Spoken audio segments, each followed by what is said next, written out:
Olá, boa noite. Vamos lá para mais uma live, a nossa última, né, dessa semana. Então vamos lá, vamos encerrar em grande estilo. Pessoal entrando, boa. Vamos lá, a professora Juliana já solicitou aqui a sua intervenção. Deixa eu só visualizar aqui, já chamo. E aí, começar.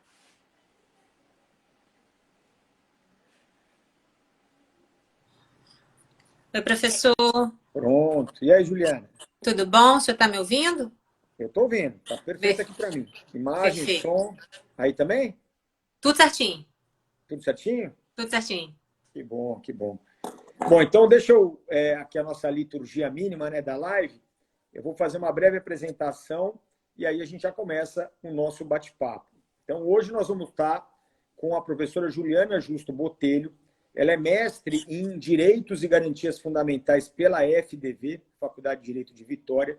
É doutora em Direito Processual Civil pela USP, professora da Faculdade de Direito de Vitória e profissional certificada de compliance, né? E, na verdade, a professora Juliana, ela escolheu um tema, né, que certamente deve ter chamado a atenção de todos, pelo menos a mim chamou, né? Porque não é um tema dos mais tradicionais. Né? Hoje a gente não vai falar de apelação, hoje a gente não vai falar de fraude à Não, execução, não, hoje nós não vamos falar disso. não, Né? Mas não. eu queria, Juliana, agradecer, então, primeiro, obviamente, a sua disponibilidade, a sua atenção, assim que eu emiti o convite.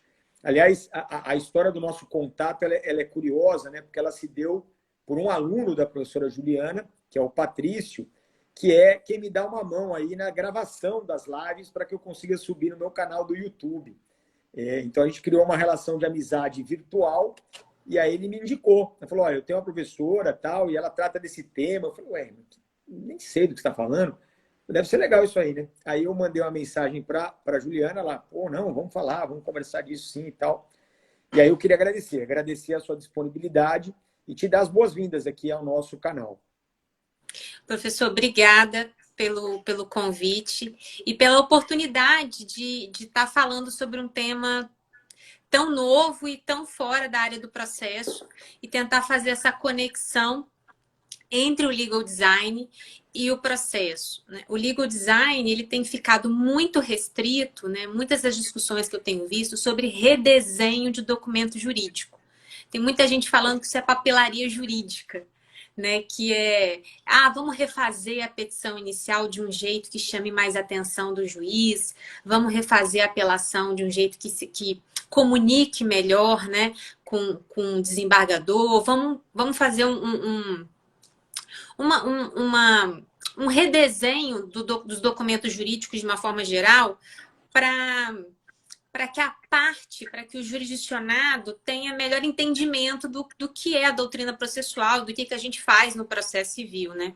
Então, a gente vê muitos cursos sobre redesenho, né, de processos, redesenho de documentos. E aí, quando eu tive contato com legal design, eu vi outras possibilidades que eu acho que podem ser interessantes academicamente. Por quê? Desde que a gente tem o novo CPC, né, que não é tão novo assim, mas desde 2015 a gente tem muito espaço criativo no processo. Né? A gente tem ali a possibilidade de centralização de processo do artigo 69, a gente tem os negócios jurídicos processuais, a gente tem o livre transporte de técnicas dos procedimentos especiais com o procedimento comum, que é do 327. A gente está falando muito de case management, né, no processo brasileiro, dentro dos processos estruturais, os processos coletivos. E os processos estruturais, então, a possibilidade de criação de novas técnicas processuais e de reinterpretação de institutos processuais é imensa. E eu sinto na vida acadêmica que a gente não teve uma preparação dentro do processo para pensar criativamente. A gente sempre está acostumado com aquele raciocínio silogístico, que eu pego a técnica e aplico para a realização do direito material, como se o instrumento processual fosse uma coisa fechadinha, acabada, em que eu só utilizo como instrumento, como método, para a resolução de um problema lá do direito material. E eu sinto que até mesmo essa visão do processo, né, como instrumento fechado, né, já tem sido alterado nos últimos anos. Eu estudei na mesma casa que você, lá na USP, e me chamava muita atenção lá as pesquisas empíricas. Eu até comentei no WhatsApp que eu assisti as lives dessa semana e me identifiquei muito com o trabalho da Bruna. Sim. Quando ela falou do professor Carlos Alberto Salles, da professora Suzana, porque eu também participei, né, durante meu doutorado dessas pesquisas. E teve uma pesquisa em especial que foi comentado nas nossas disciplinas, que foi que depois gerou um relatório para o CNJ chamado, era o volume 38, que era o desenho de resolução alternativa de disputas de interesse público. E aí a pesquisa foi levantar uma série de casos que aconteceram em São Paulo, envolvendo o controle de políticas públicas que mereciam ali um redesenho do procedimento. E que isso poderia ter sido resolvido de uma forma, de uma melhor forma, por exemplo, com uma técnica uma técnica alternativa ou extrajudicial. E aí essa pesquisa ela ficou muito restrita às medidas alternativas, né? Mediação, conciliação. E aí eu fiquei com isso na cabeça, assim, gente, mas por que o contencioso ele também não merece um redesenho? Por que a gente não pode pensar em alterar o procedimento para caber uma melhor discussão dessas controvérsias? E aí depois o professor Carlos Alberto Salles defendeu a livre docência dele, e ele defendeu na ocasião sobre arbitragem, mas ele falou de uma instrumentalidade metodológica. E aí tem uma frase dele que eu achei sensacional, que ele disse assim: o processo não é ponto de chegada, o processo não é ponto de partida. Eu não uso o processo para resolver o conflito de direito material, o processo é ponto de chegada. O próprio instrumento ele pode ser reformulado para a gente adequá-lo ao contexto do usuário e ao contexto da situação da vida, do conflito de direito material. E aí me deu assim abriu os meus olhos, né? Eu fiquei com os olhos brilhando quando eu vi isso, né? Dessa pesquisa, da ideia de a gente reformular o procedimento e repensar o procedimento. E aí o legal design ele chega prometendo inovação, prometendo criatividade. É uma abordagem metodológica que visa gerir a inovação, gerir a criatividade, mas de uma forma metodologicamente estruturada, com instrumentos analíticos, para você pensar isso de forma organizada, de forma estruturada, de forma sequenciada. E aí o legal design tem 1000 possibilidades, porque ele pega uma pirâmide e ele pensa ali em redesenhar desde comunicações, né? Por exemplo, qualquer comunicação processual, uma petição inicial, um mandado de citação em penhora, uma contestação, um recurso especial. Então, ele trabalha com redesenho de comunicações, ele trabalha com redesenho de produtos. Por exemplo, a gente tem as plataformas online de resolução de disputas. Isso é um produto que visa resolver disputas. Então, você faz um redesenho, né, da forma de resolver disputas para você atender a experiência do usuário. Então, eu vou comprar no eBay e surge uma disputa, porque o produto não foi aquilo que eu esperava, eu comprei no Mercado Livre, não foi o que eu esperava. E aí eu tenho um conflito dentro de uma plataforma de e-commerce. E essa plataforma de e-commerce me oferece ali também uma forma de eu resolver esse conflito. E essas plataformas de e-commerce, elas têm sido absoluto sucesso. Porque até quem perde fica satisfeito com... Existem pesquisas que demonstram que até quem perde fica satisfeito com a resolução da disputa. Então, eles têm uma preocupação em deixar sempre o usuário muito engajado, muito atendido, mesmo nas hipóteses em que ele venha sucumbir. E aí, a gente, no processo civil, professor, a gente está muito abandonado, né? Porque no contencioso, até quando a gente ganha, é meio sofrido. E talvez a gente pudesse também colher aí alguns elementos dessas plataformas de resolução de disputas online para a gente repensar o contencioso. E aí, na pirâmide do legal design, além das comunicações, dos produtos, tem os serviços. Então, qualquer serviço prestado dentro de uma organização pode sofrer uma melhoria. E aí a gente pode pensar até no serviço que é a prestação jurisdicional, quer dizer, eu posso pensar em melhorias criativas, utilizando a metodologia do legal design para melhorar o procedimento do contencioso. E o contencioso hoje me permite isso com clareza, né? Porque eu tenho ali o 190, eu tenho 69, eu tenho 327, que me permitem ali pensar inovações fora da forma tradicional de resolução de controvérsias. E a gente também tem ali, dentro do legal design, a possibilidade de redesenhar organizações. Aí a gente vê hoje multiplicar uma série de laboratórios de inovação dentro do Poder Judiciário, né, do CNJ, Tribunal do Espírito Santo, Tribunal de Minas, todos buscando utilizar essa metodologia para pensar inovações dentro da sua organização. Vamos reduzir resíduo sólido dentro do Poder Judiciário, vamos reduzir papel, vamos melhorar o fluxo de processos dentro de um cartório. Então, a gente redesenha o serviço, o fluxo, né, o fluxograma, dentro da própria organização. Então, o legal design é um novo olhar, né, como se a gente colocasse uma lente em que a gente pode redesenhar produtos, serviços, comunicações, organizações, mudando a lente. Ao invés de eu pensar no sistema, né, que a gente sempre faz, a gente pensa no como é que isso vai fazer sentido dentro do sistema?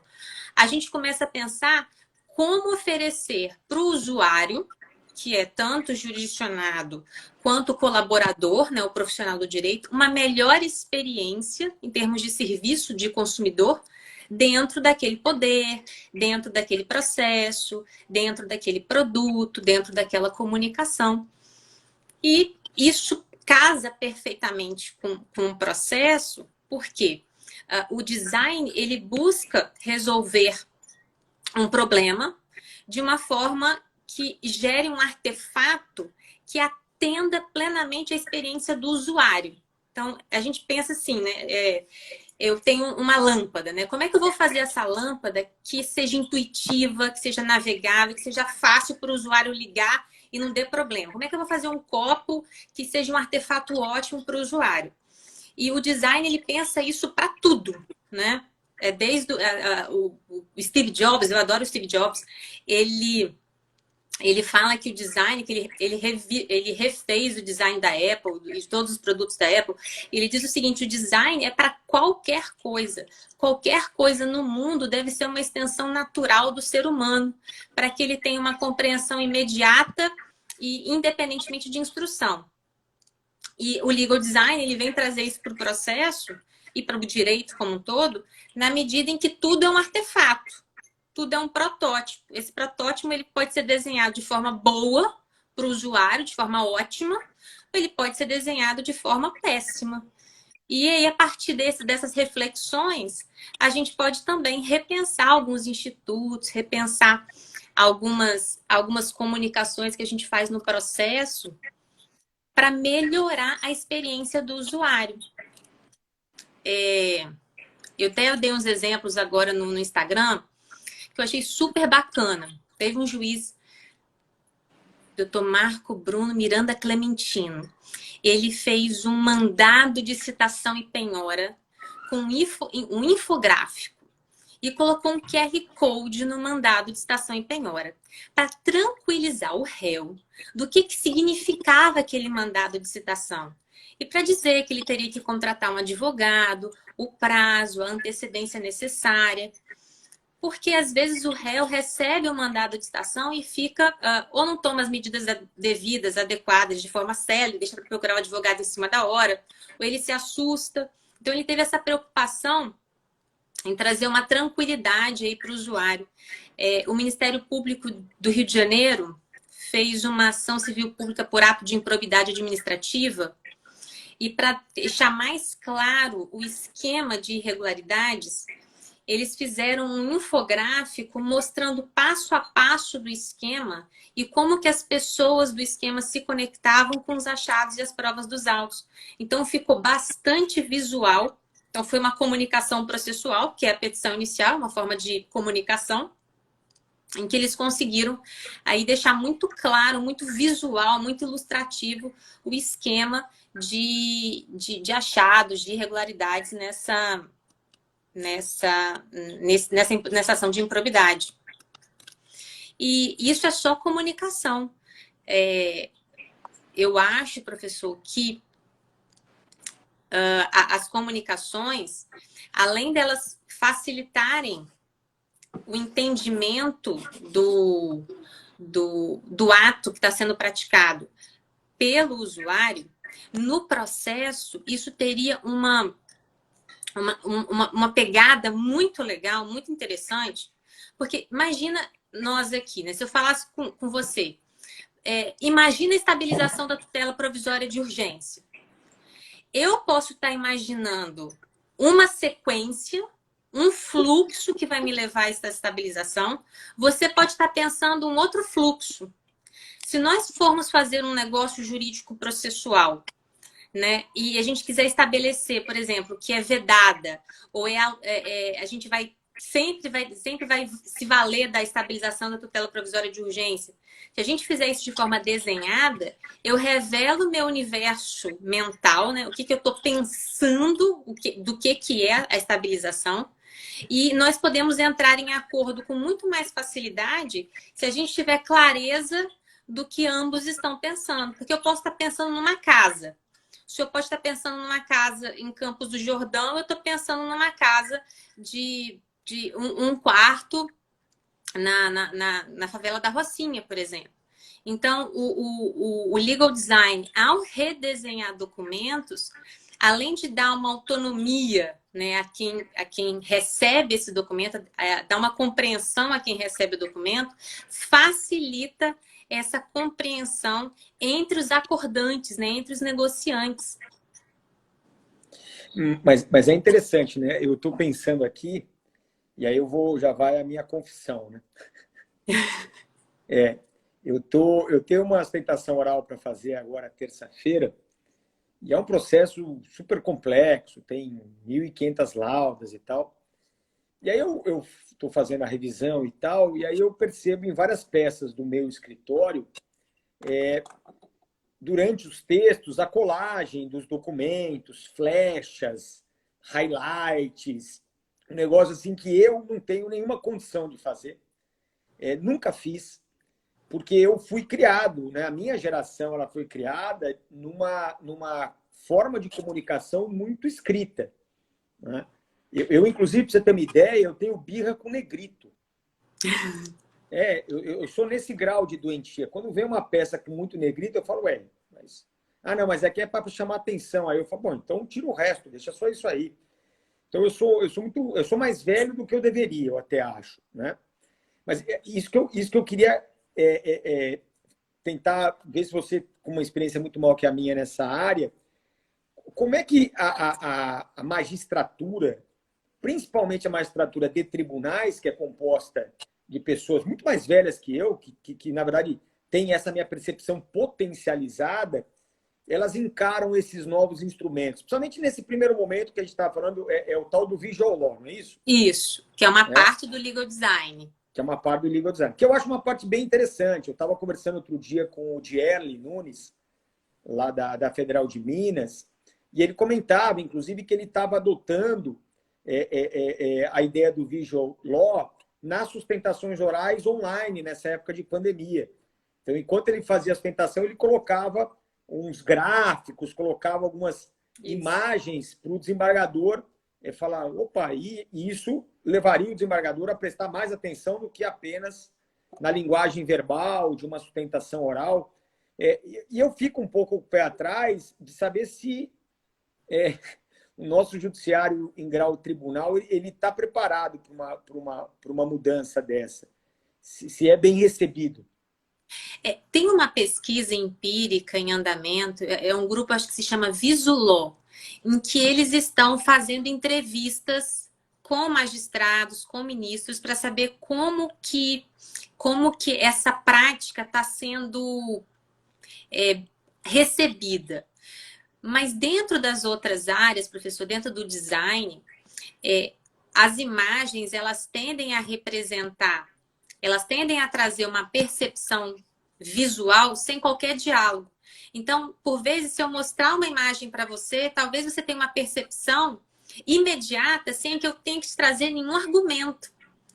E, por exemplo, eu mostro um croquis de um acidente de trânsito. Esse croquis pode estar dentro dos autos, mas eu posso fazer uma captura de tela e colocar ele no meio do texto, que aí o desembargador, o juiz, ele já lê e já visualiza aquele desenho. Ou eu posso fazer, por exemplo, uma simulação em vídeo desse acidente com uma animação, colocar um QR Code e o juiz com o celular mesmo, ele vai assistir. Situações organizacionais, empresas com uma holding muito grande, com um conflito muito grande, você pode explicar o funcionamento dessa empresa e os conflitos que surgiram por um organograma, também por um vídeo ou por um fluxograma. E o bacana da imagem é que você vai ter a percepção dela antes que o argumento seja feito.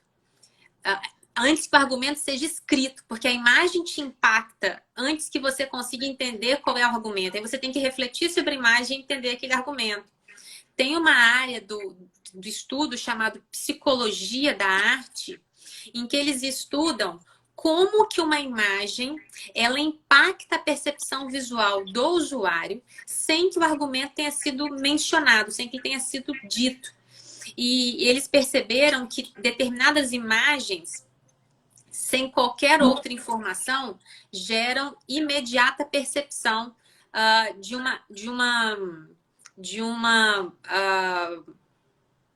imediata percepção de um argumento. Então, por exemplo, se eu fizer um quadrado no meio e colocar várias setas apontando para esse quadrado, a gente já viu até essa imagem na televisão.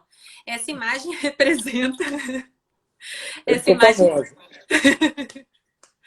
Essa imagem representa quando você tem uma contribuição que é aleatória e randômica para um mesmo evento. Então, por exemplo, todo mundo vota. Nós votamos e elegemos o presidente, mas nós não combinamos o voto e mesmo assim essa atividade que foi realizada randômica e aleatoriamente gerou esse resultado. Então não houve combinação dos fatores, mas todos os fatores reunidos levaram aquele resultado. E ainda que eu não diga que isso representa uma eleição, o fato é que a imagem representa eleição, pode representar democracia, pode representar uma série de outros eventos. E o legal design, ele busca pelo design trazer argumentos e facilitar essa comunicação. Eu acho que isso é tão interessante, sob o ponto de vista do jurisdicionado, que vai ter compreensão, e aí, quando você dá compreensão a ele, você dá autonomia, porque eu não preciso explicar para ele o que aquilo significa, ele não precisa confiar na minha palavra, ele está vendo o desenho e tem a compreensão daquilo. E é bacana como um gatilho mental de convencimento. E aí a gente pode começar a estudar retórica visual, né? O que aquela imagem representa em termos de argumento que não está sendo mencionado, que não está sendo dito, né? E como é que esse argumento vai impactar ali o convencimento do juiz e vai impactar, às vezes, até a emoção do juiz, sem que ele se dê conta de que ele está passando por esse momento, por esse processo, sem que ele esteja atento a isso. É um estudo muito interessante para ser feito, a gente entender a prudência visual a partir do momento em que as cortes de justiça ficam cheias de evidências, né? Visuais, cheios de documentos que são visuais. E além das comunicações, uma coisa que é bacana do legal design é você colocar o usuário como sendo o, o cerne da comunicação e de tudo do processo, né? A gente começa a pensar e repensar vários institutos do processo quando eu comecei a colocar a lente do design na minha visão. Então, a gente vai pensar no acesso à justiça. Ontem, na live do Irapuã, teve umas discussões muito interessantes daquela pesquisa empírica que ele fez, que se a gente colocasse a lente do design ali, a gente talvez fosse ter algumas luzes. Porque quando a gente fala em acesso à justiça, ou acesso à ordem jurídica justa, muitas vezes a gente está pensando em criar sistemas e infraestruturas para que o usuário acesse. O legal design, ele recomenda que você inverta a ordem. Então, ao invés de eu pensar no sistema, como eu vou melhorar o sistema, eu tenho que pensar na jornada do usuário, na experiência do usuário. Então, será que se eu der o sistema, esse usuário vai acessar? Será que se eu der o sistema, esse usuário vai... Ou ele tem medo, ou ele se sente intimidado? E ontem na live com o Irapuã, ele disse que uma pessoa que recebe até um salário mínimo, ela suporta um prejuízo de até R$ 1.000 porque ela tem receio de acessar o poder judiciário. E isso, dentro do legal design, essa lacuna, né, esse problema, ele é pensado, então, bom, se existe isso, vamos mapear isso.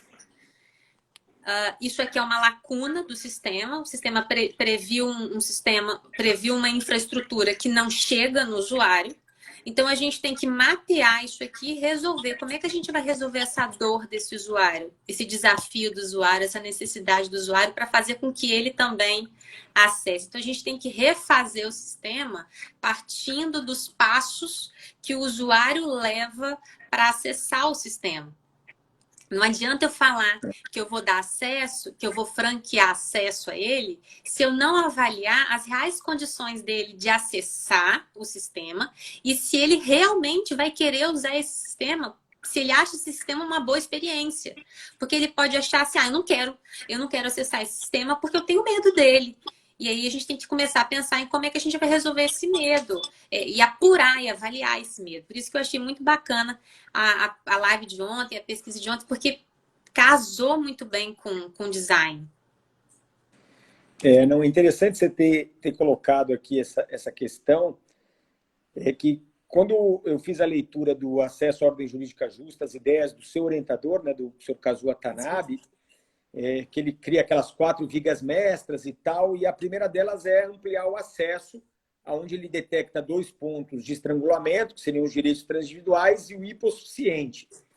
E foi interessante que você colocou, porque eu sempre tive a percepção, uma percepção, quem sabe, até mais pessoal do que acadêmica, porque eu, no meu início de carreira, eu fiz muito juizado especial. Muito, muito, muito. Eu passei anos fazendo uma audiência, 2, 3 por dia. Eu era rato de juizado. E o que eu percebia, eu fiz audiência, né, em juizado, que era aquele juizado móvel do Poder Judiciário paulista, que era um trailer. Era um motorhome, onde havia 2 salas de audiência e o trailer estacionado no sacolão de não sei lá de onde. Né? E aí, o que eu percebia? A hora que eu chegava no trailer, então eu já imaginava o seguinte, o juizado especial ele já teve uma descentralização voltada a um público mais carente. Então, a gente passa a ter juizados especiais em locais em que não há o fórum, e a ideia do fórum é uma ideia muito longe, uma ideia muito complexa. Bom, então vamos lá atender esse pessoal. Essa unidade móvel, você imagina, ainda ia mais além, né? Ia para onde nem o juizado chegava. E aí, na primeira audiência que eu fui, eu me senti um peixe fora d'água, porque eu estava de terno e gravata. O juiz estava fazendo a audiência de camisa polo. Eu nem entendi, porque a hora que eu entrei, eu achei que era conciliação. Eu falei, rapaz, conciliador. Falei, putz, desculpa, eu achei que o senhor era do juiz. Aí ele falou, não, eu sou o juiz. Aí eu dei até uma afrouxada assim, né? Na gravata. E aí eu comecei a perceber, depois eu comecei a ler, estudar a questão das barcas, né, no atendimento da população ribeirinha, nos estados do norte, onde teria também juizado especial. E eu comecei a perceber que não é uma questão só de gratuidade, é uma questão de informalidade. As pessoas mais simples, elas têm o receio do judiciário, porque o judiciário ele é formal demais, ele é muito pesado. E a ideia do juizado é aquilo lá, né? Senta onde quer, fala a hora que quer, e o negócio que você vai falar, pô, é meio zoado, né? Ele é meio zoado, mas quando eu li o caso Watanabe, eu percebia que o juizado especial, como uma válvula para destravar o acesso do hipossuficiente econômico, na verdade, casava muito bem com a ideia de destravar o acesso pela informalidade. Informalidade procedimental, informalidade no trato, informalidade nos ritos. E não estou falando do rito processual, estou falando do rito extraprocessual, né?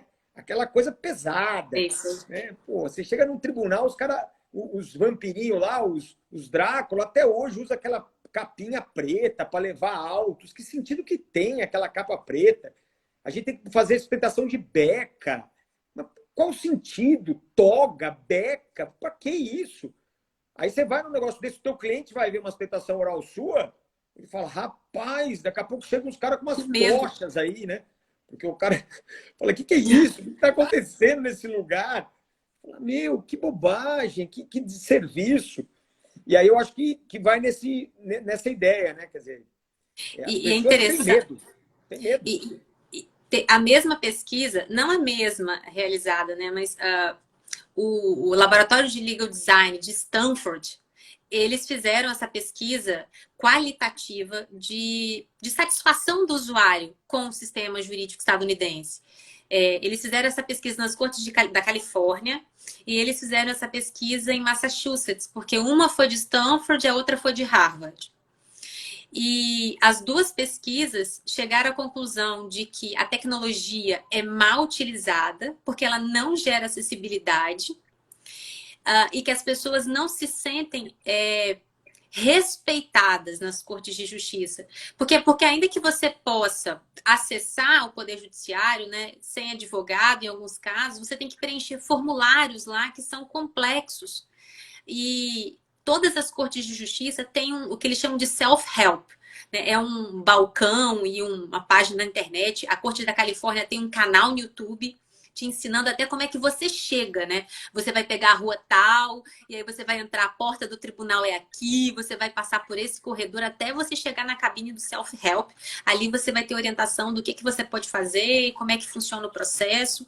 E é explicado, até explicado que um animal não pode ser parte, né? Que falta pressuposto processual para que um animal seja autor ou réu no processo dos Estados Unidos. Então, até isso eles explicam. E mesmo assim, a pesquisa relatou que havia uma dificuldade de percepção positiva do usuário sobre o sistema. E isso agravava a crise de legitimidade da justiça. Porque ainda que ele recebesse o resultado lá do direito material, ele não saía do sistema com uma boa percepção dele.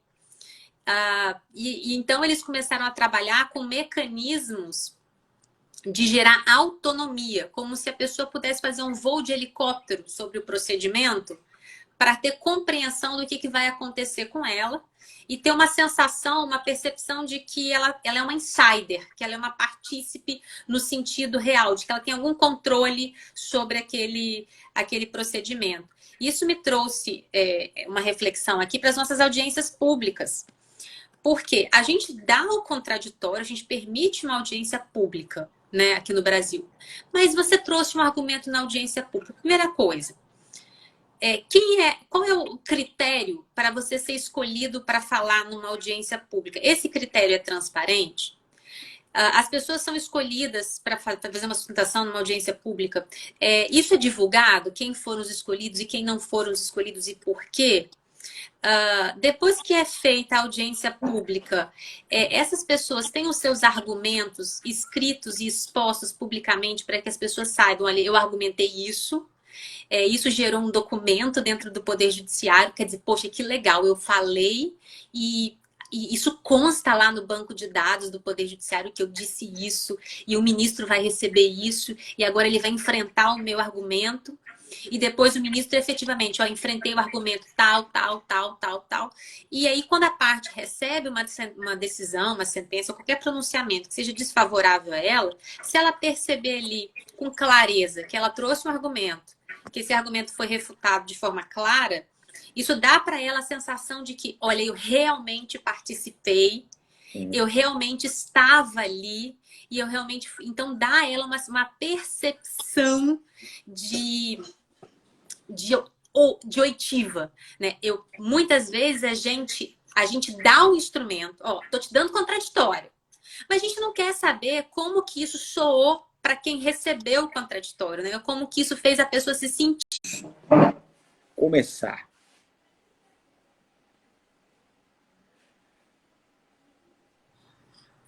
Oi, professor. Pronto. E aí, Juliana? Tudo bom? O senhor está me ouvindo?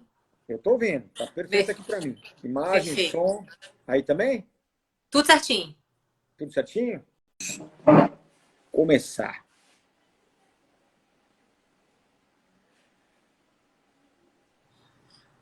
Oi, professor. Pronto. E aí, Juliana? Tudo bom? O senhor está me ouvindo? Eu estou ouvindo. Tá perfeito aqui para mim. Imagem, Perfeito. som. Aí também? Tudo certinho. Tudo certinho? Tudo certinho. Que bom, que bom. Bom, então deixa eu... aqui a nossa liturgia mínima, né, da live. Eu vou fazer uma breve apresentação e aí a gente já começa o nosso bate-papo.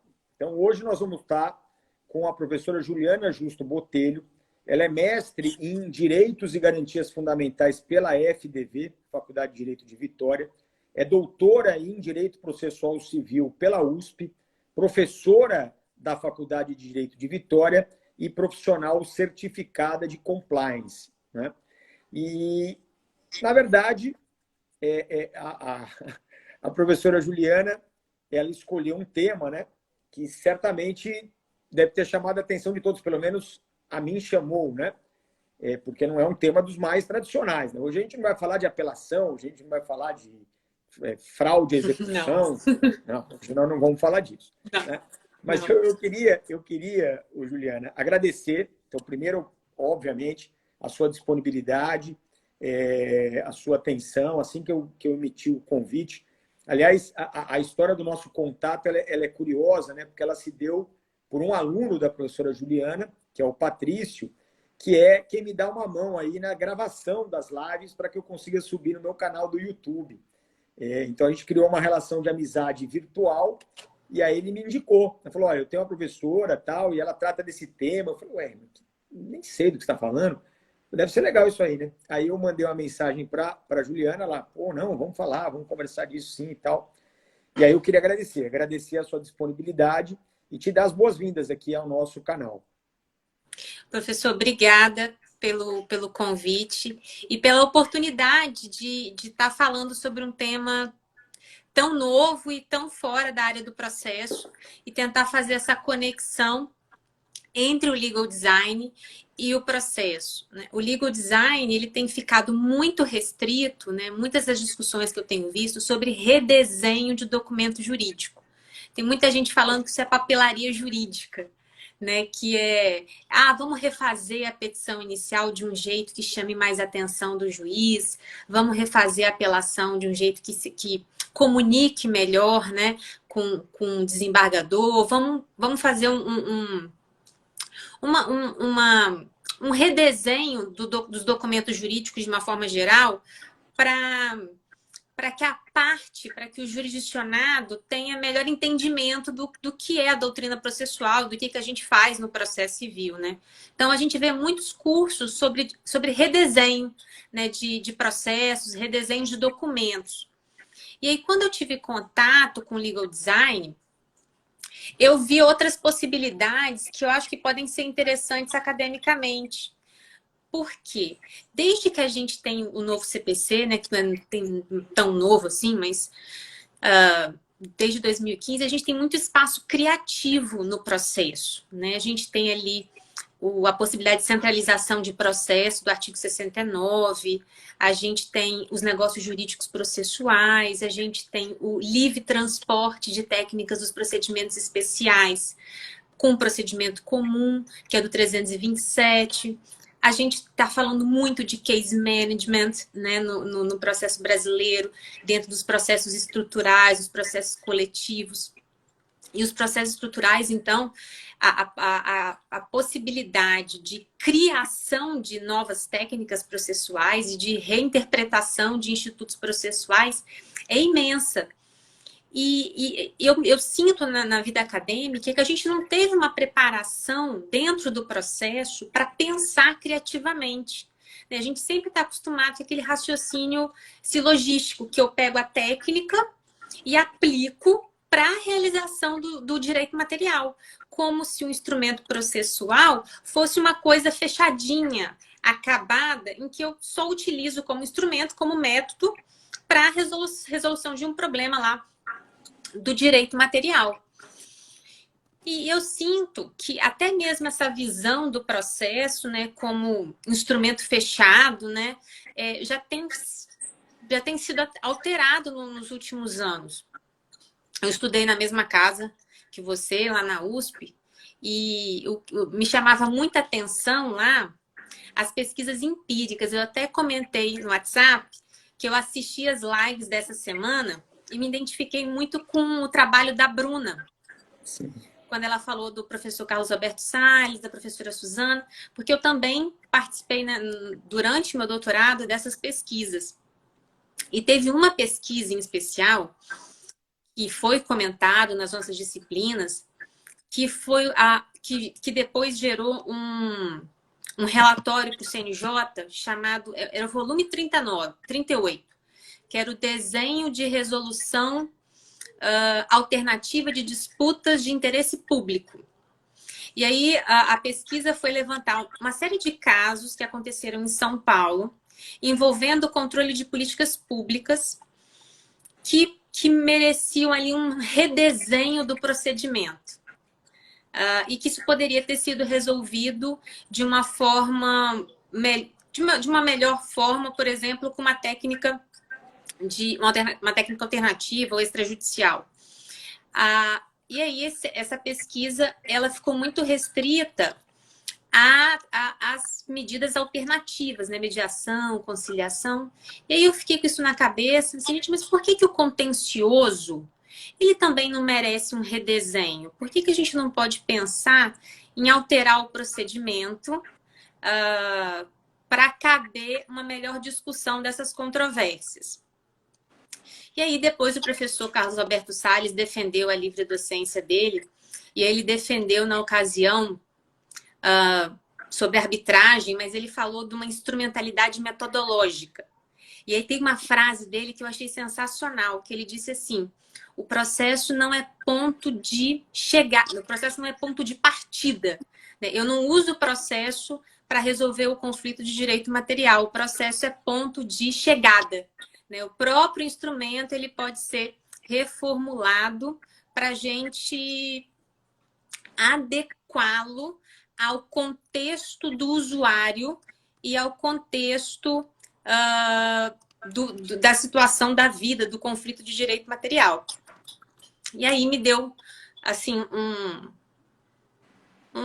abrir os meus olhos, né? Eu fiquei com os olhos brilhando quando eu vi isso, né? Dessa pesquisa, da ideia de a gente reformular o procedimento e repensar o procedimento. E aí o legal design ele chega prometendo inovação, prometendo criatividade. É uma abordagem metodológica que visa gerir a inovação, gerir a criatividade, mas de uma forma metodologicamente estruturada, com instrumentos analíticos, para você pensar isso de forma organizada, de forma estruturada, de forma sequenciada. E aí o legal design tem 1000 possibilidades, porque ele pega uma pirâmide e ele pensa ali em redesenhar desde comunicações, né? Por exemplo, qualquer comunicação processual, uma petição inicial, um mandado de citação em penhora, uma contestação, um recurso especial. Então, ele trabalha com redesenho de comunicações, ele trabalha com redesenho de produtos. Por exemplo, a gente tem as plataformas online de resolução de disputas. Isso é um produto que visa resolver disputas. Então, você faz um redesenho, né, da forma de resolver disputas para você atender a experiência do usuário. Então, eu vou comprar no eBay e surge uma disputa, porque o produto não foi aquilo que eu esperava, eu comprei no Mercado Livre, não foi o que eu esperava. E aí eu tenho um conflito dentro de uma plataforma de e-commerce.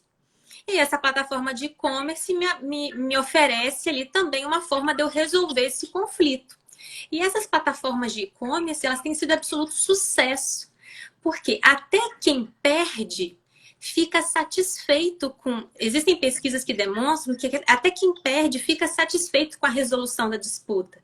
Então, eles têm uma preocupação em deixar sempre o usuário muito engajado, muito atendido, mesmo nas hipóteses em que ele venha sucumbir.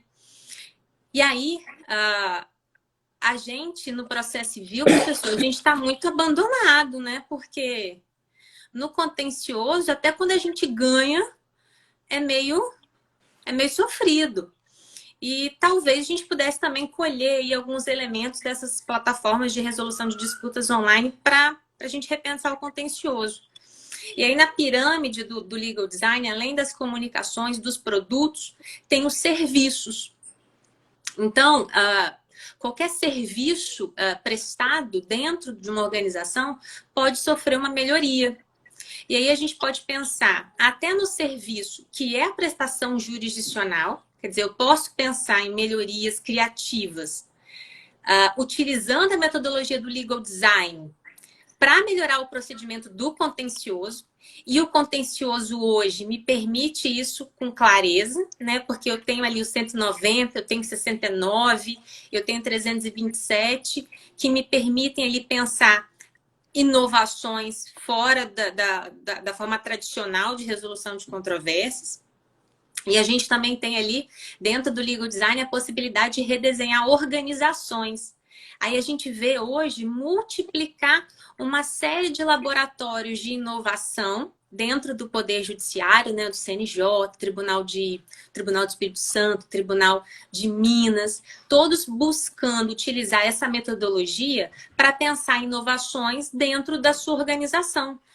Vamos reduzir resíduo sólido dentro do Poder Judiciário, vamos reduzir papel, vamos melhorar o fluxo de processos dentro de um cartório.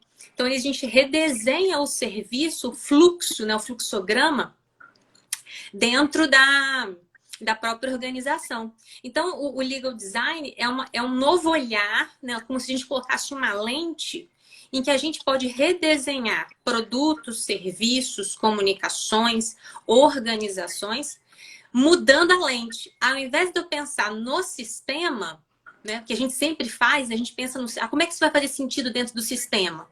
A gente começa a pensar como oferecer para o usuário, que é tanto jurisdicionado quanto colaborador, né, o profissional do direito, uma melhor experiência em termos de serviço de consumidor dentro daquele poder, dentro daquele processo, dentro daquele produto, dentro daquela comunicação. E isso casa perfeitamente com o processo, porque o design ele busca resolver um problema de uma forma que gere um artefato que atenda plenamente a experiência do usuário. Então, a gente pensa assim, né? Eu tenho uma lâmpada, né? Como é que eu vou fazer essa lâmpada que seja intuitiva, que seja navegável, que seja fácil para o usuário ligar e não dê problema? Como é que eu vou fazer um copo que seja um artefato ótimo para o usuário? E o design, ele pensa isso para tudo, né? Desde o Steve Jobs, eu adoro o Steve Jobs, ele fala que o design, que ele refez o design da Apple, de todos os produtos da Apple. Ele diz o seguinte: o design é para qualquer coisa. Qualquer coisa no mundo deve ser uma extensão natural do ser humano, para que ele tenha uma compreensão imediata e independentemente de instrução. E o legal design, ele vem trazer isso para o processo e para o direito como um todo, na medida em que tudo é um artefato. tudo é um protótipo. Esse protótipo ele pode ser desenhado de forma boa para o usuário, de forma ótima, ou ele pode ser desenhado de forma péssima. E aí, a partir dessas reflexões, a gente pode também repensar alguns institutos, repensar algumas comunicações que a gente faz no processo para melhorar a experiência do usuário. Eu até dei uns exemplos agora no Instagram que eu achei super bacana. Teve um juiz, Dr. Marco Bruno Miranda Clementino.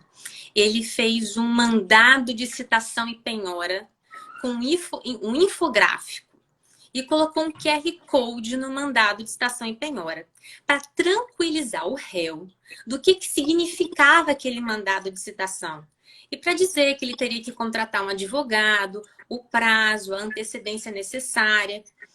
Porque, às vezes, o réu recebe o mandado de citação e fica, ou não toma as medidas devidas, adequadas, de forma célere, deixa para procurar o advogado em cima da hora, ou ele se assusta. Então, ele teve essa preocupação em trazer uma tranquilidade aí para o usuário. O Ministério Público do Rio de Janeiro fez uma ação civil pública por ato de improbidade administrativa e, para deixar mais claro o esquema de irregularidades, eles fizeram um infográfico mostrando passo a passo do esquema e como que as pessoas do esquema se conectavam com os achados e as provas dos autos. Então, ficou bastante visual. Então, foi uma comunicação processual, que é a petição inicial, uma forma de comunicação, em que eles conseguiram aí deixar muito claro, muito visual, muito ilustrativo o esquema de achados, de irregularidades nessa ação de improbidade. E isso é só comunicação. Eu acho, professor, que as comunicações, além delas facilitarem o entendimento do ato que está sendo praticado pelo usuário, no processo, isso teria uma pegada muito legal, muito interessante, porque imagina nós aqui, né? Se eu falasse com você, imagina a estabilização da tutela provisória de urgência. Eu posso estar imaginando uma sequência, um fluxo que vai me levar a essa estabilização. Você pode estar pensando um outro fluxo. Se nós formos fazer um negócio jurídico processual, né, e a gente quiser estabelecer, por exemplo, que é vedada, ou a gente sempre vai se valer da estabilização da tutela provisória de urgência. Se a gente fizer isso de forma desenhada, eu revelo meu universo mental, né, o que eu estou pensando, do que é a estabilização, e nós podemos entrar em acordo com muito mais facilidade se a gente tiver clareza do que ambos estão pensando. Porque eu posso estar pensando numa casa. O senhor pode estar pensando numa casa em Campos do Jordão, eu estou pensando numa casa de um quarto na favela da Rocinha, por exemplo. Então, o legal design, ao redesenhar documentos, além de dar uma autonomia, né, a quem recebe esse documento, dar uma compreensão a quem recebe o documento, facilita essa compreensão entre os acordantes, né, entre os negociantes. Mas é interessante, né? Eu estou pensando aqui, e aí já vai a minha confissão, né? Eu tenho uma aceitação oral para fazer agora, terça-feira, e é um processo super complexo, tem 1.500 laudas e tal. E aí eu estou fazendo a revisão e tal, e aí eu percebo em várias peças do meu escritório, durante os textos, a colagem dos documentos, flechas, highlights, um negócio assim que eu não tenho nenhuma condição de fazer. Nunca fiz, porque eu fui criado, né? A minha geração ela foi criada numa forma de comunicação muito escrita, né? Eu, inclusive, para você ter uma ideia, eu tenho birra com negrito. Eu sou nesse grau de doentia. Quando vem uma peça com muito negrito, eu falo, mas... mas aqui é para chamar atenção. Aí eu falo, bom, então tira o resto, deixa só isso aí. Então eu sou mais velho do que eu deveria, eu até acho, né? Mas isso que eu queria tentar ver se você, com uma experiência muito maior que a minha nessa área, como é que a magistratura, principalmente a magistratura de tribunais, que é composta de pessoas muito mais velhas que eu, que na verdade, tem essa minha percepção potencializada, elas encaram esses novos instrumentos. Principalmente nesse primeiro momento que a gente estava falando, é o tal do visual law, não é isso? Isso, que é uma parte do legal design. Que é uma parte do legal design. Que eu acho uma parte bem interessante. Eu estava conversando outro dia com o Dierle Nunes, lá da Federal de Minas, e ele comentava, inclusive, que ele estava adotando a ideia do visual law nas sustentações orais online, nessa época de pandemia. Então, enquanto ele fazia a sustentação, ele colocava uns gráficos, colocava algumas imagens para o desembargador falar, opa, e isso levaria o desembargador a prestar mais atenção do que apenas na linguagem verbal, de uma sustentação oral. E eu fico um pouco o pé atrás de saber se o nosso judiciário em grau tribunal ele está preparado para uma mudança dessa, se é bem recebido. Tem uma pesquisa empírica em andamento, é um grupo, acho que se chama Visuló, em que eles estão fazendo entrevistas com magistrados, com ministros, para saber como que essa prática está sendo recebida. Mas dentro das outras áreas, professor, dentro do design, as imagens, elas tendem a representar, elas tendem a trazer uma percepção visual sem qualquer diálogo. Então, por vezes, se eu mostrar uma imagem para você, talvez você tenha uma percepção imediata sem que eu tenha que te trazer nenhum argumento. E, por exemplo, eu mostro um croquis de um acidente de trânsito. Esse croquis pode estar dentro dos autos, mas eu posso fazer uma captura de tela e colocar ele no meio do texto, que aí o desembargador, o juiz, ele já lê e já visualiza aquele desenho. Ou eu posso fazer, por exemplo, uma simulação em vídeo desse acidente com uma animação, colocar um QR Code e o juiz com o celular mesmo, ele vai assistir. Situações organizacionais, empresas com uma holding muito grande, com um conflito muito grande, você pode explicar o funcionamento dessa empresa e os conflitos que surgiram por um organograma, também por um vídeo ou por um fluxograma. E o bacana da imagem é que você vai ter a percepção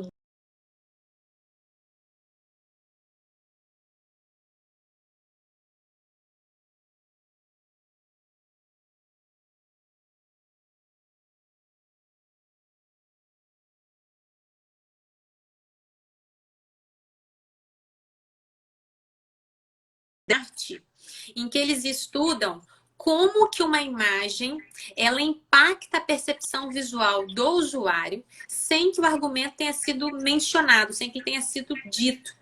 E eles perceberam que determinadas imagens, sem qualquer outra informação, geram imediata percepção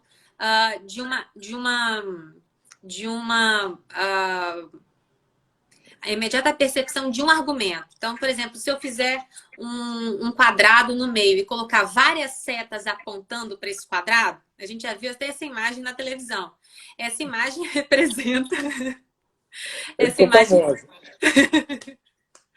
Essa imagem representa quando você tem uma contribuição que é aleatória e randômica para um mesmo evento. Então, por exemplo, todo mundo vota. Nós votamos e elegemos o presidente, mas nós não combinamos o voto e mesmo assim essa atividade que foi realizada randômica e aleatoriamente gerou esse resultado. Então não houve combinação dos fatores, mas todos os fatores reunidos levaram aquele resultado.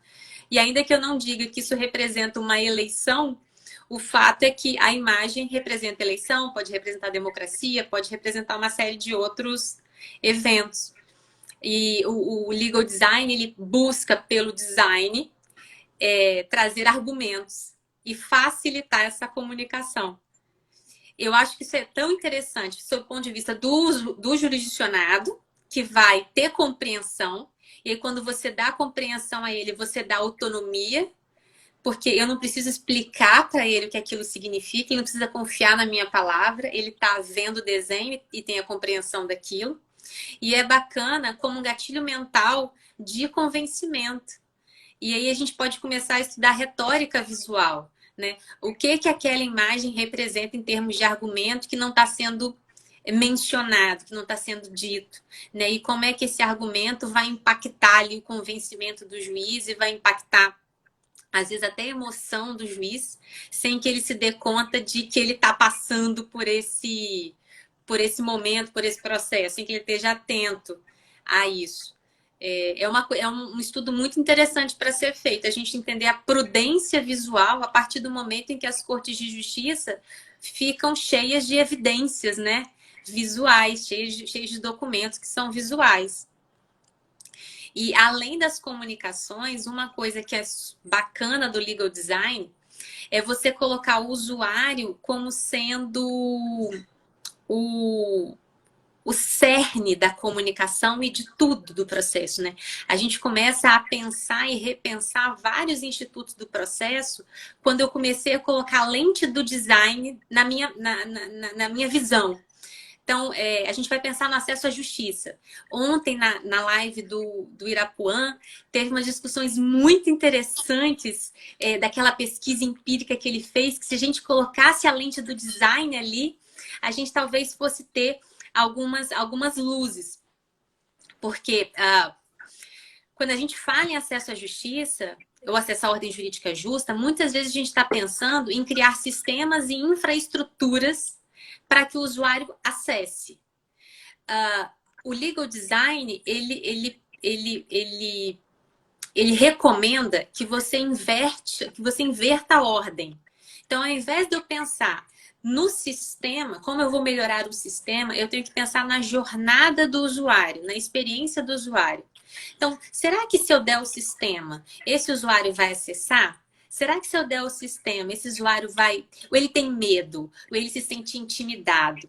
E ontem na live com o Irapuã, ele disse que uma pessoa que recebe até um salário mínimo, ela suporta um prejuízo de até R$ 1.000, porque ela tem receio de acessar o poder judiciário.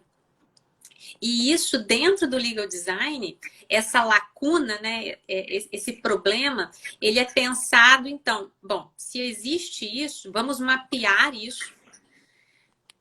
Isso aqui é uma lacuna do sistema. O sistema previu previu uma infraestrutura que não chega no usuário.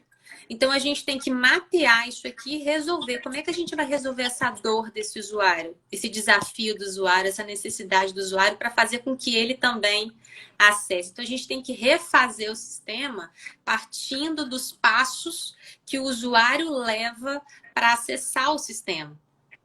Não adianta eu falar que eu vou dar acesso, que eu vou franquear acesso a ele, se eu não avaliar as reais condições dele de acessar o sistema e se ele realmente vai querer usar esse sistema, se ele acha esse sistema uma boa experiência.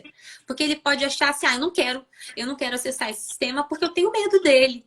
E aí a gente tem que começar a pensar em como é que a gente vai resolver esse medo e apurar e avaliar esse medo. Por isso que eu achei muito bacana a live de ontem, a pesquisa de ontem, porque casou muito bem com design. Não, é interessante você ter colocado aqui essa questão, que quando eu fiz a leitura do Acesso à Ordem Jurídica Justa, as ideias do seu orientador, né, do Sr. Kazuo Watanabe, que ele cria aquelas 4 vigas mestras e tal, e a primeira delas é ampliar o acesso, onde ele detecta 2 pontos de estrangulamento, que seriam os direitos transindividuais, e o hipossuficiente. E foi interessante que você colocou, porque eu sempre tive a percepção, uma percepção, quem sabe, até mais pessoal do que acadêmica, porque eu, no meu início de carreira, eu fiz muito juizado especial. Muito, muito, muito. Eu passei anos fazendo uma audiência, 2, 3 por dia. Eu era rato de juizado. E o que eu percebia, eu fiz audiência, né, em juizado, que era aquele juizado móvel do Poder Judiciário paulista, que era um trailer. Era um motorhome, onde havia 2 salas de audiência E o trailer estacionado no sacolão de não sei lá da onde. Né? E aí, o que eu percebia? A hora que eu chegava no trailer, então eu já imaginava o seguinte, o juizado especial ele já teve uma descentralização voltada a um público mais carente. Então, a gente passa a ter juizados especiais em locais em que não há o fórum, e a ideia do fórum é uma ideia muito longe, uma ideia muito complexa. Bom, então vamos lá atender esse pessoal. Essa unidade móvel, você imagina, ainda ia mais além, né? Ia para onde nem o juizado chegava. E aí, na primeira audiência que eu fui, eu me senti um peixe fora d'água, porque eu estava de terno e gravata. O juiz estava fazendo a audiência de camisa polo.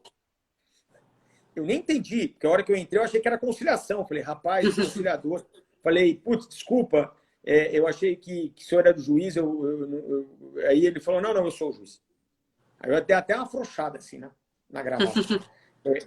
E aí eu comecei a perceber, depois eu comecei a ler, estudar a questão das barcas, né, no atendimento da população ribeirinha, nos estados do norte, onde teria também juizado especial. E eu comecei a perceber que não é uma questão só de gratuidade, é uma questão de informalidade. As pessoas mais simples, elas têm o receio do judiciário, porque o judiciário ele é formal demais, ele é muito pesado. E a ideia do juizado é aquilo lá, né? Senta onde quer, fala a hora que quer, e o negócio que você vai falar, pô, é meio zoado, né? Ele é meio zoado, mas quando eu li o caso Watanabe, eu percebia que o juizado especial, como uma válvula para destravar o acesso do hipossuficiente econômico, na verdade, casava muito bem com a ideia de destravar o acesso pela informalidade. Informalidade procedimental, informalidade no trato, informalidade nos ritos. E não estou falando do rito processual, estou falando do rito extraprocessual, né? Aquela coisa pesada. Isso. Né? Pô, você chega num tribunal, os vampirinhos lá, os Drácula, até hoje usa aquela capinha preta para levar autos. Que sentido que tem aquela capa preta? A gente tem que fazer sustentação de beca. Mas qual o sentido? Toga, beca, para que isso? Aí você vai num negócio desse, o teu cliente vai ver uma sustentação oral sua, ele fala, rapaz, daqui a pouco chegam uns caras com umas tochas aí, né? Porque o cara fala, o que é isso? O que está acontecendo nesse lugar? Fala, meu, que bobagem, que desserviço. E aí eu acho que vai nessa ideia, né? Quer dizer, as é pessoas interessante. Têm medo. A mesma pesquisa, não a mesma realizada, né? Mas o Laboratório de Legal Design de Stanford, eles fizeram essa pesquisa qualitativa de satisfação do usuário com o sistema jurídico estadunidense. Eles fizeram essa pesquisa nas cortes da Califórnia e eles fizeram essa pesquisa em Massachusetts, porque uma foi de Stanford e a outra foi de Harvard.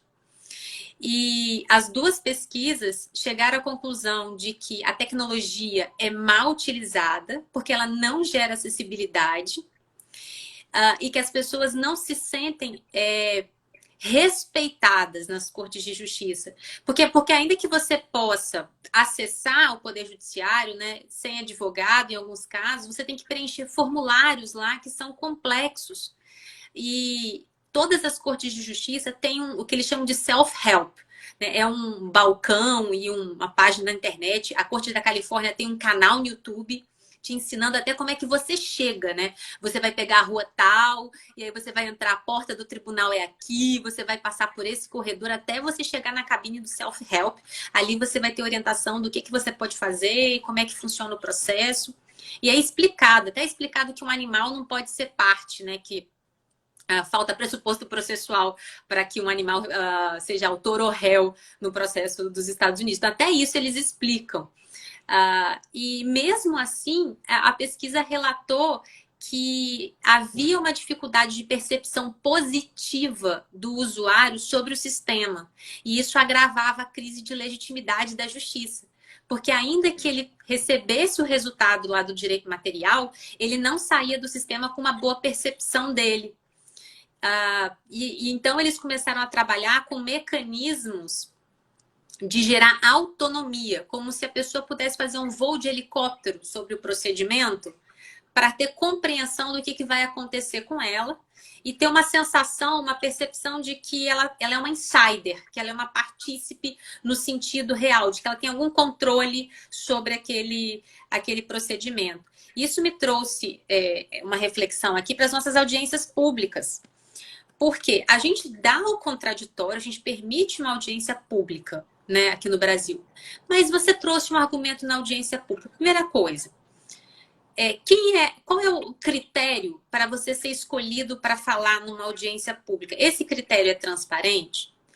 As pessoas são escolhidas para fazer uma sustentação numa audiência pública. Isso é divulgado? Quem foram os escolhidos e quem não foram os escolhidos e por quê?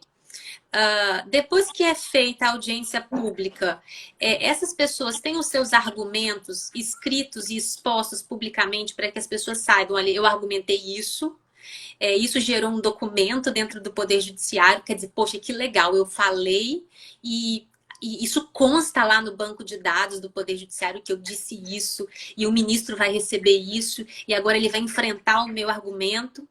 E depois o ministro efetivamente, enfrentei o argumento tal.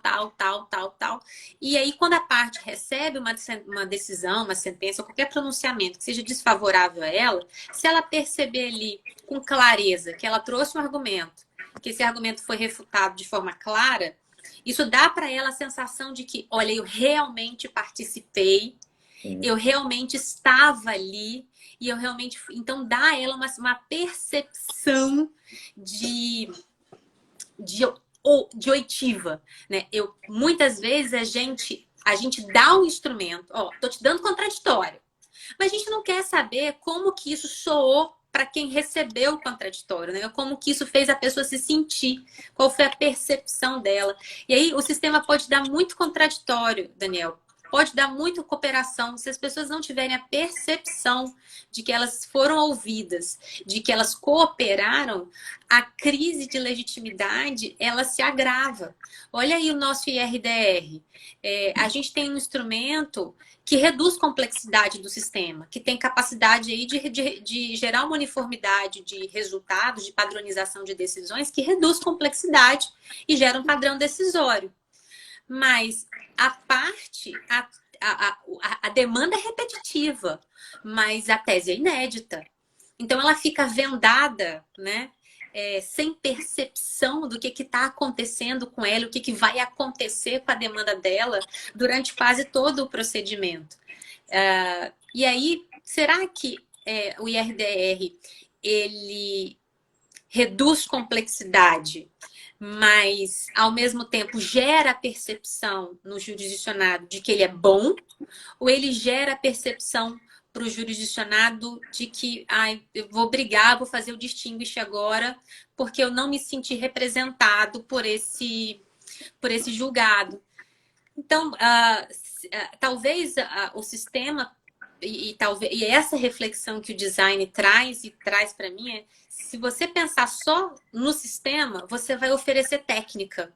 Se você pensa no usuário, você tem a percepção de como ele recebe aquela técnica. Então, se você pensa no sistema, você pode aprofundar a crise de legitimidade. Se você pensa no usuário, você pode retomar uma legitimidade do Poder Judiciário, do contencioso. Então, o design ele vai trazendo reflexões sempre em favor do usuário. Isso para mim não é só design, isso para mim é até uma reflexão constitucional aplicada ao processo, né? É interessante que você colocou, porque eu, quando busco lá nas lições do Dinamarco, aquela ideia da pacificação social como sendo uma das funções da jurisdição, e que lá na origem, né, foi objeto de acusação de que ali não estaria uma lição processual, mas uma lição de sociologia jurídica, que foi as críticas que ele teve que receber na banca, né, porque foi feita a banca por professores muito antigos e tal. E eu fico pensando, né, que como a gente tem uma decisão impositiva, criando derrotados e vencedores, a pacificação social ela não tem que partir da premissa de que todos sairão satisfeitos. Porque da percepção humana você nunca ficar satisfeito com uma derrota. E aí eu costumo dizer para o meu aluno, falo assim, olha, se você deixar o derrotado conformado com a derrota, já está ótimo. Já está ótimo. Ele não vai sair feliz também, não vamos ser poliana. E aí, nas leituras que eu faço, eu começo a perceber que aquela exigência de participação efetiva, que decorre de um contraditório moderno, de um princípio da cooperação, ele é fundamental para a pacificação social. Porque aquela ideia de um dia na corte, ela tem que ser um dia na corte para valer. Quer dizer, aquela pessoa ela tem que sentir que a corte parou para ela, independentemente do valor da causa dela, independentemente do problema que ela tinha, para ouvi-la. Né? E eu tive uma experiência pessoal muito interessante, lá nos primórdios também da minha advocacia. Bom, se bem que eu advogo até hoje para instituição financeira, mas à época eu tive uma ação de dano moral proposta por um policial militar que, ao ingressar na agência, estava armado, aí o segurança falou que não podia entrar armado, que comeu um pau lá no salgado, ele entrou com uma ação de dano moral. E aí eu fui na audiência e tal. Eu, obviamente, fui nessa audiência e mais umas 3 naquele dia, então não me chamou especial atenção. E nós ganhamos no final, porque aí tinha uma portaria lá da PM dizendo que não pode entrar mesmo, que tem que deixar a arma com segurança e tal. E aí ele apelou. Na hora que ele apelou, o Tribunal de Justiça de São Paulo estava começando um programa experimental de tentativa de mediação e conciliação em 2º grau. E aí mandaram uma comunicação designando essa audiência. Né? A época, no começo, eles nem perguntavam se você queria. Eu acho que eles... Eu também não sei se era aleatória a escolha, eu não sei. Eu sei que eu fui chamado, e aí eu sou curioso, né? Antes de tudo eu sou curioso, falei, eu vou, né? O banco, com uma sentença de improcedência, não ia fazer acordo nunca. Mas eu falei, eu vou, né? Vou lá ver qual que é, né? Essa coisa. Aí chegamos no TJ, o prédio TJ já é lindo, né? Não é aquele muquifo lá que é o João Mendes. Aí você chega no prédio TJ antigo, aí chegamos numa sala, putz, a sala enorme, uns botões de laranjeira ali num enfeite, um cheiro gostoso. Aí me aparece um desembargador aposentado, que não tinha muito mais coisa para fazer que não só aquela sessão. Né? Aí sentamos todos, café, doutores, água, aí vem café e água. Parecia que eu estava no judiciário suíço. Né? E aí me começa a falar esse PM. Mas eu vou te falar, Juliana, ele falou, e aí eu vi que o desembargador dava trela, dava corda, eu falei, eu também que não vou cortar o barato, também não tem muita coisa para fazer hoje, vamos ficar ouvindo. E ele fala, mas ele falou 1h30. E aí no final, tal, não tem nada, pá, vamos embora, acabou. Aí eu também não me seguro, né? Eu tenho essa pegada meio sociológica. Aí eu fui conversar com ele. Falei, olha, eu sinto muito aí de não ter trazido uma oferta de acordo. É questão do banco, né? A gente não tem autonomia, o banco diz que não, mas eu não tenho, tal. Até gostaria, né? Aquele migué e tal. Eu falei, doutor, não tem problema não, não tem problema não. Eu fiquei muito satisfeito, né? Eu falei, olha, mas não mudou nada, né? Ele falou, não, mudou muita coisa. Mudou muita coisa porque na audiência lá com o juiz de 1º grau, ele não deixou eu falar. Eu respondia as perguntas, ele me cortava. Eu me senti todo momento podado, até que uma hora eu desisti de falar. E aí eu perdi. E aqui eu falei tudo que eu tinha para falar. E se eu vou perder ou não, é da vida. Ele falou, é da vida, a gente ganha e perde. Mas pelo menos agora eu me sinto ouvido. Né? E isso me impressionou muito, né? Porque às vezes a pessoa ela precisa disso para legitimar o procedimento que ela está envolvida. Né? Não é frescura, né? Falar, isso é frescura. O cara vai desabafar lá na mesa do bar. Não é isso. Né? E você colocou bem a legitimação democrática do Poder Judiciário, né? A confiança. Eu fui ouvido e perdi. Você volta? Volto. Eu volto. Agora eu fui. Não fui ouvido. Perdi. Pode até ser que não seja por causa disso, mas eu vou sair com a percepção de que eu perdi porque não fui ouvido. Professor, você já pensou no processo salomônico? O processo de Salomão, naquela história de Salomão, de pegar, chama o soldado, vão matar essa criança, aí a mamãe, não, pelo amor de Deus.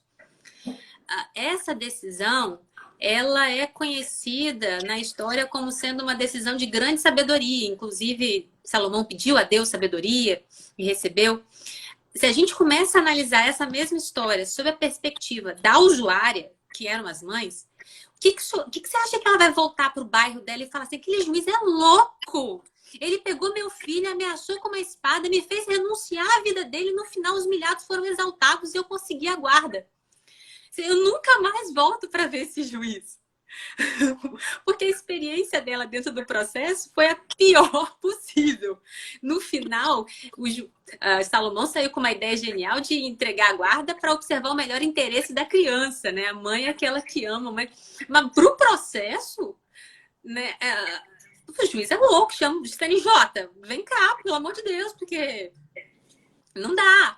E quando a gente inverte a lógica, a gente para de olhar a justiça do resultado e começa a olhar a justiça da jornada, da experiência da parte dentro do sistema. E os ODRs têm feito isso de uma forma genial. Porque como eles vendem um produto, né? O eBay vende produto. Então, eles fazem a pesquisa do usuário, né? Eles fazem o user experience ali. Eles investigam o usuário para engajar, para esse usuário comprar mais, para esse usuário gostar da empresa. Depois, quando eles criam uma plataforma para resolver o problema desse usuário, eles têm dados ali subjetivos, né? Dados de satisfação, dados de emoção, que eles podem utilizar no sistema para criar para esse usuário uma experiência de resolução de disputa que seja, no mínimo, legítima, satisfatória em termos de resolução. E os ODRs têm feito aí sucesso. Por quê? Porque eles olham as falhas do procedimento, entendem qual é a dor do usuário. O usuário não está conseguindo acessar o fornecedor que ele comprou. Então, a gente tem que suprir esse gap aí. E eles vão preenchendo, entendendo essas dores e melhorando o procedimento. O contencioso pode fazer a mesma coisa. O contencioso pode melhorar a modelagem procedimental para atender a dor do usuário, ao invés de só pensar no sistema, né? Ah, não, eu vou diminuir recurso, então eu vou criar um recurso que ninguém consegue subir com ele. Jurisprudência defensiva, e enfim.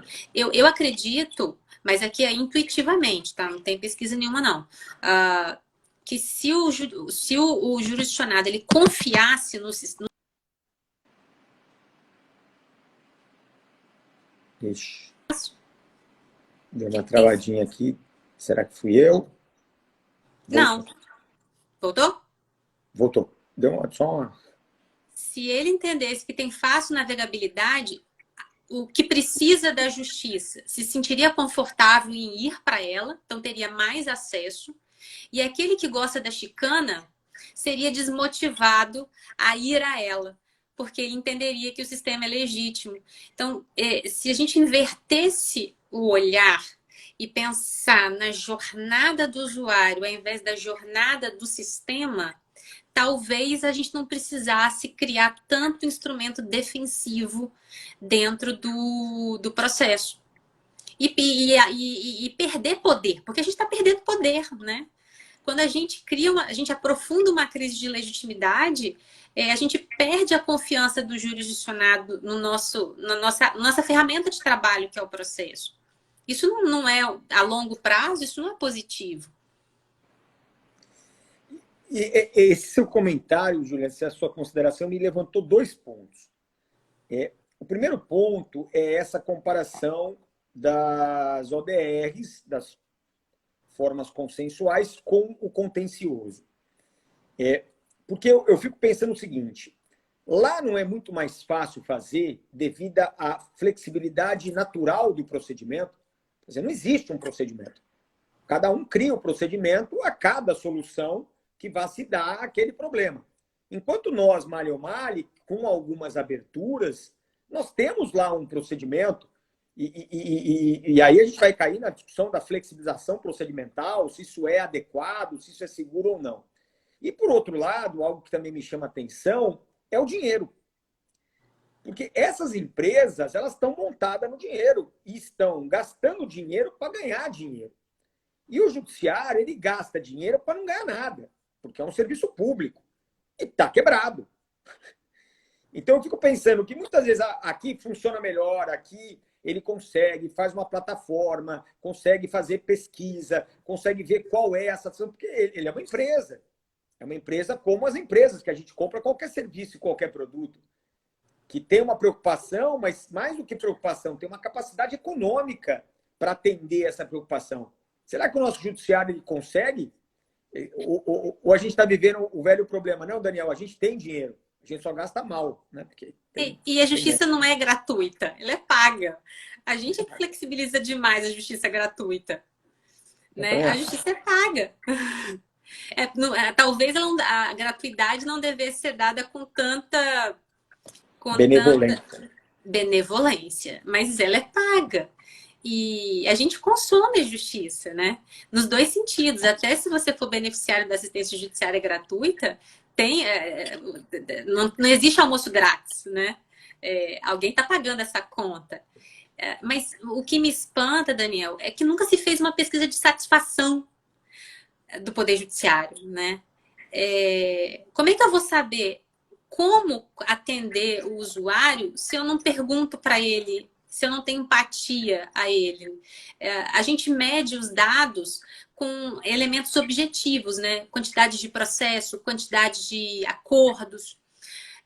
No seu livro mesmo, tem um comentário sobre lide sociológica e sobre a realização de acordos no primeiro capítulo de jurisdição, em que você revela uma preocupação com o seguinte raciocínio.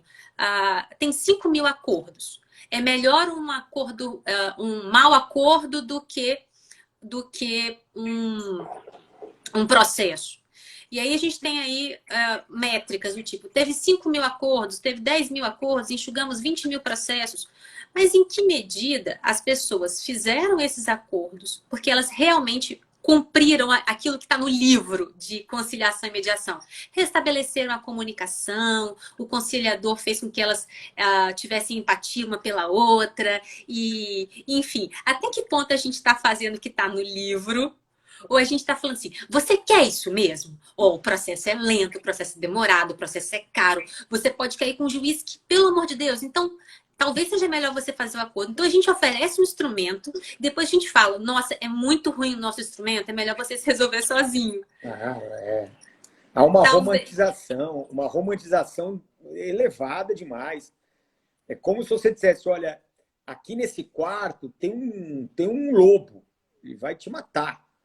E aí, então, entra nesse outro quarto que só tem um cachorro bravo. Ele vai te machucar também, mas ele não deve te matar, que ele vai te matar o lobo. O cara fala, bom, então eu vou lá tomar a mordida do cachorro bravo e você não quer que eu saia feliz disso daqui, né? Eu vou dizer para você, Juliana, a gente tem, nas boas épocas, né, da vida normal, né, em que as pessoas se relacionavam fisicamente, e não tinha ainda tanta tecnologia, a gente sempre teve núcleo de acordos no escritório, porque a gente sempre advogou para a gestão financeira. E aí, muitas vezes, os acordos eram celebrados no escritório, né? E eu acompanhava, às vezes, alguns acordos pelo meu interesse sociológico. E juro por Deus, tinha acordo que o cara celebrava que ele não cumprimentava o advogado na hora de ir embora. De tão pé da vida que ele saía. De tão miserável que era a proposta de acordo que o banco oferecia para ele, mas ele percebia que o processo ia demorar muito, que um advogado ia custar, que estava vencendo a mensalidade da escola do filho, e ele acabava aceitando. Agora, pacificação social, principalmente quando a gente tem um processo que não funciona e uma disparidade muito grande econômica entre um litigante contumaz e um litigante eventual, para mim é conversa para boi dormir. Ninguém sai feliz, não. Sai todo mundo... Quer dizer, o que é pior, né? Tem um que sai feliz, o banco sai feliz. Né? Ele diz na sua cara, né? Ó, eu te devo 100, você sabe, eu sei, e eu vou te pagar 20. E você vai aceitar. Eu sei, você também sabe. Pô, como é que uma pessoa pode sair feliz num negócio desse? Eu tenho o costume, talvez o mau costume, de fazer a comparação com outras ciências. Eu fico imaginando se a gente fizesse no processo, se a gente fizesse na medicina o que a gente faz no processo. Chega uma pessoa doente no hospital e o médico fala, você tem certeza que você quer entrar aqui? Porque a gente é muito ruim. Olha aqui, tá aqui o bisturi, tá aqui a anestesia, é melhor você fazer sozinho, sabe? A gente está oferecendo um instrumento, a gente assumiu o monopólio da jurisdição A gente assumiu o monopólio da jurisdição, oferece o instrumento, que é o poder de ação e o processo, e não cumpre as legítimas expectativas da sociedade em relação ao instrumento que a gente oferece. As alternativas, Daniel, são ótimas. Elas devem ser usadas, a conciliação, a mediação. Elas podem realmente desafogar o Poder Judiciário se cumpridos aquilo que está no livro, né? Se aquele trabalho for sério. Mas a gente não pode utilizar o nosso contencioso, que precisa ser melhorado, como uma desculpa para aumentar números de acordos sem investigar os dados. Né? Porque eu tenho 5.000 acordos, o que isso representa? Qual é o nível de satisfação que isso representa? Né? E por que eu estou falando isso? Porque isso tem um nome no design, chama-se métricas de vaidade. Vaidade? Métricas de vaidade. Sempre que você tem uma métrica no design em que você não investiga o que aquela métrica significa para o teu consumidor e a satisfação do consumidor com aquele produto, eu vendi 1.000 produtos. Mas como é que eu vou predizer o futuro da minha empresa se eu não sei a razão pela qual estou vendendo esse produto? Será que eu vou manter isso a longo prazo? Porque se eu vendo 1.000 produtos e eles são péssimos, a minha empresa vai falir em pouco tempo. Então, a ideia do UX, né, User Experience, dentro do produto, né, do gerenciamento de produto, é você analisar as métricas de resultado da empresa sempre olhando para o teu cliente, porque aí você vai entender como que aquele dado, o que aquele dado significa subjetivamente. Isso é uma coisa que a gente podia pensar por contencioso, né? Entender o que os nossos dados representam em termos de satisfação. Eu concordo. E é interessante que parece, posso estar errado, mas a minha compreensão é que o legal design ele anda muito ao lado de pesquisa empírica. Né? Muito, né? Muito. É a base, né? Eu tenho que redesenhar, mas para redesenhar eu preciso conhecer. Isso. Você tem que mapear as falhas do sistema e as lacunas do sistema, para então, que eles chamam de modelagem as is, eu tenho que entender a dor, os desafios, as necessidades do usuário dentro desse procedimento, para então eu idear dentro dos espaços cabíveis, né, novas soluções, novos protótipos. E isso dentro do processo estrutural casa lindamente, dentro do processo coletivo casa lindamente, porque a gente tem ali uma flexibilidade procedimental que em relação ao processo individual clássico é potenciada, né? É muito maior a flexibilidade dentro do processo estrutural. Então, pode falar, você falar. O processo estrutural tem um caso em São Paulo que foi investigado nessa pesquisa que eu falei lá no início, né? Quando eu estava fazendo doutorado com a professora Suzana, e ela trouxe essa pesquisa para a gente, é o caso dos autistas em São Paulo. Não sei se o senhor se lembra, mas não havia nenhuma política pública voltada para o autista em São Paulo.